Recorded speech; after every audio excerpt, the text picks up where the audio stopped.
Hey, what's up YouTube? So this is gonna be part 4 of the K24 MR2 swap, and this is gonna be the wiring segment. So as you see, we got our conversion harness right here.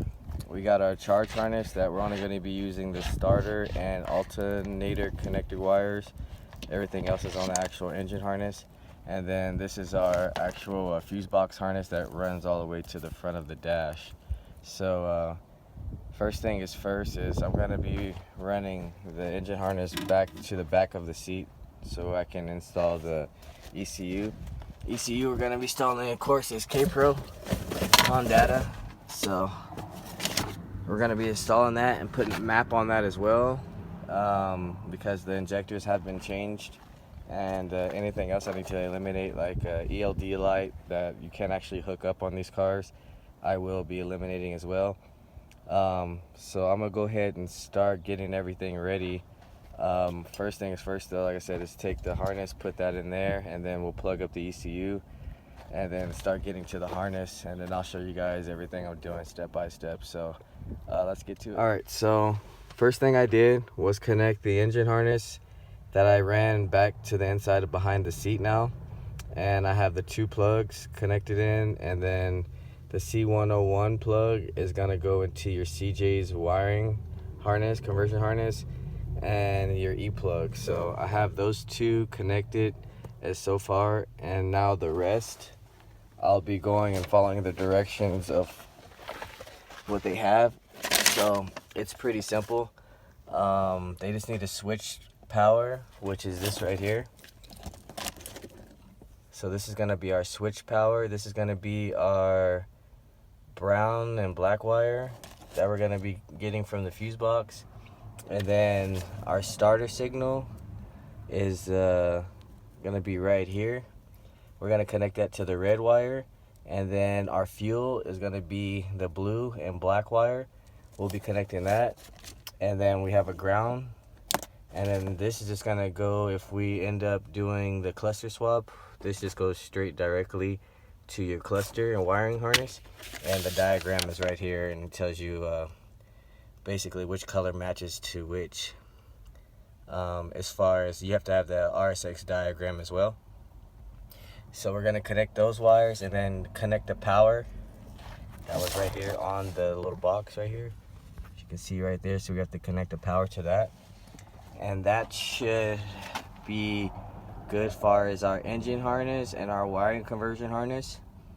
So the next thing I will be doing is probably gonna connect the fuse box back to where it's supposed to be, and then I'll start splicing the wires and start showing you the wires we need to connect to the wiring harness from CJ, and the last wire will be the starter wire. So I'll do the conversion harness now, and then we'll do the charge harness and alternator harness next. So I'm gonna go ahead and run this fuse box harness, since most of you guys probably still have it in your car already. So I'm gonna knock that out, and then we'll get back to what's going on next. Alright, so as you can see, got the harness ran up there all the way back through. Now I'm just back to where you guys are at. So I kind of pre-cut the wires on the back of the fuse box and the engine compartment. So what we're gonna do is, I started with this one. This is the starter signal switch that we're gonna be running to the CJ's wiring harness. I snipped this blue one right here. This one just goes to like the priming. I think this goes to like the MR2 engine harness. So it primes off of the fuel pump over here with this one, but you want to take this one because this is the main one that goes to the fuel pump. And then we have, I cut both of these. They're just power. So I mean, one of those powers will go to the CJ's box or whatever. The other wire came off of this one. So this plug, it's the yellow and black wire, and this is going to connect to 9, 14, and number 20. You can tap off of either one of those. It's just an alternator signal wire.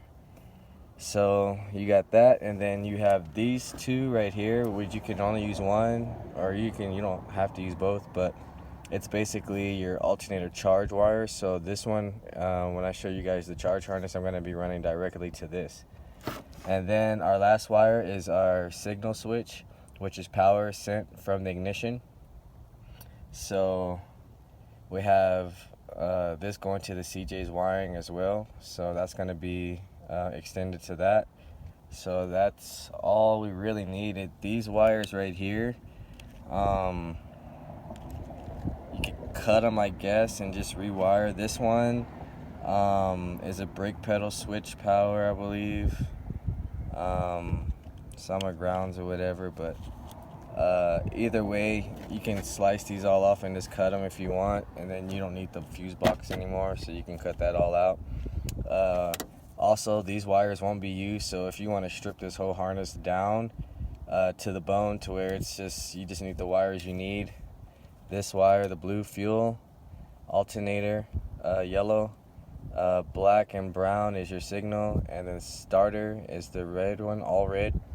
And then this is your alternator power source, and one of these I usually, for when I'm using my relays, like if I'm doing it without any of these conversion harnesses, these would be the powers I would power a relay with. So I would use this as the power, and then I would use this as the signal switch, and then you ground it, and then whatever the output power is, you would put to that. So instead of using both of those, we're going to just use one, so the other one will tuck away. But yeah, guys, that's it. So it's these wires. If you don't want to cut any of that, you want to just use these wires and keep the fuse box in place, that's fine as well. But I just wanted to break it down, so anybody who wants to tuck or keep the box or whatever, you guys know exactly which wires it is. So right now, I'm gonna start extending this to the starter, signal switch. All this is gonna start going to the CJ's wiring harness. Besides the yellow black one, I'll tap that one in later. I need a T-tap actually. So we're just gonna get the car started today, and then all the rest of the wiring and stuff we'll go over on probably the last video when I finish doing all the little stuff like the throttle cable, the rear mount, and just finishing up little things here and there. So right now I'm gonna go ahead and start extending that, and then I'll show you how it looks after. Alright, so I got my main wires wired in. I just need to get a T-tap for this wire, but as far as like getting it started, the main wires are wired in. Now all I have to do is connect a starter, this wire to the starter, and then this one to the alternator. So that's what the charge harness comes in. Since he got a tucked wiring harness, the alternator signal and stuff, and knock sensor is not going to be used. It's already on the engine harness.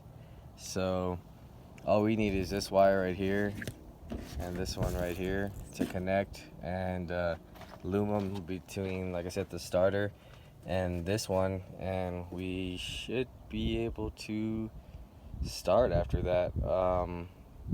Let me go ahead and knock those two out first, get the starter all wired up so I can show you guys. It's pretty simple. It's just, even if you could take this wire and just clip it, or get a different clip to hook on just to direct it, it's long enough to actually go onto the starter.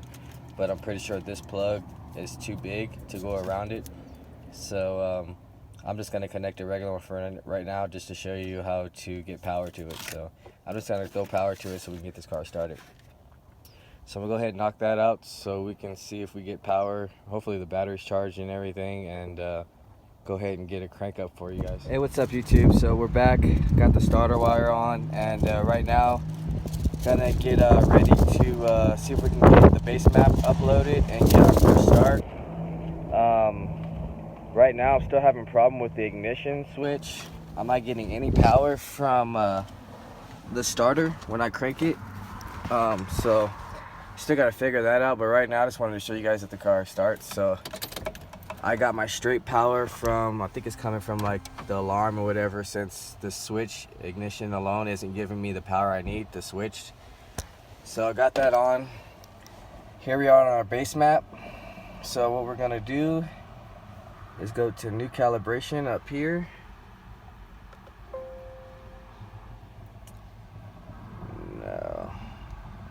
Sorry, I had a calibration I was working on. Alright, so new calibration. And what we're going to do is go to all the way down until you see, oh, sorry about that, other vehicles. Since this is a CRV, most of these maps are all K20 maps, so at least they give you a little Accord map, which is the same head. And we're just going to take that map, upload it. So that's on there now. And so now that we're on our closed loop, we're going to go ahead and disable first O2 sensor and unenable the secondary for now. This is for startup, just so the car runs pretty smooth. Multiplexer, it's already disabled, so we're good on that. Anything miscellaneous, we want to make sure that mobilizer enabled is unchecked. And purge system valve, that's on top of the throttle body, we don't need that. And then other than that, that's pretty good right now. So what we're gonna do, you see this arrow right here, you're gonna upload that, and that's basically it. The map's been uploaded. Unfortunately, like I said, I'm still having starter problems from the ignition switch, so we're just gonna go do it manually, show you guys the car runs.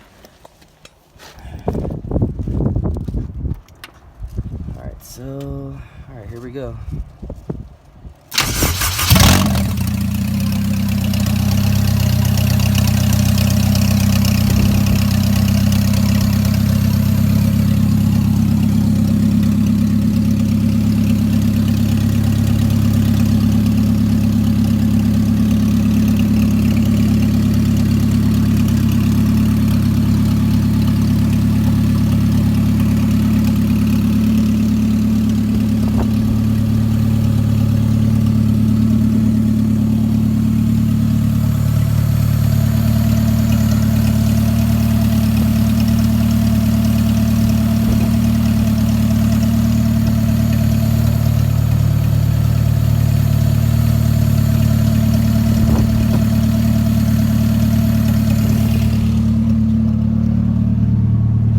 Alright guys, so as you can see, it starts and everything.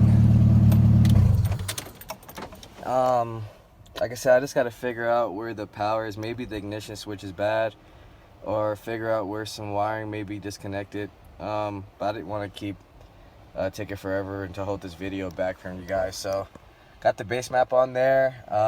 If you guys need any help, hit me up at honda.mike1988@gmail.com, or you can hit me up on Instagram, kseriousworks. Oh wait, not dot, sorry, just kseriousworks. If you haven't liked, share, subscribe, comment, let me know what you think. Next video will be the K20Z one. We're gonna start getting that prepped. Until then, I'll see you guys later.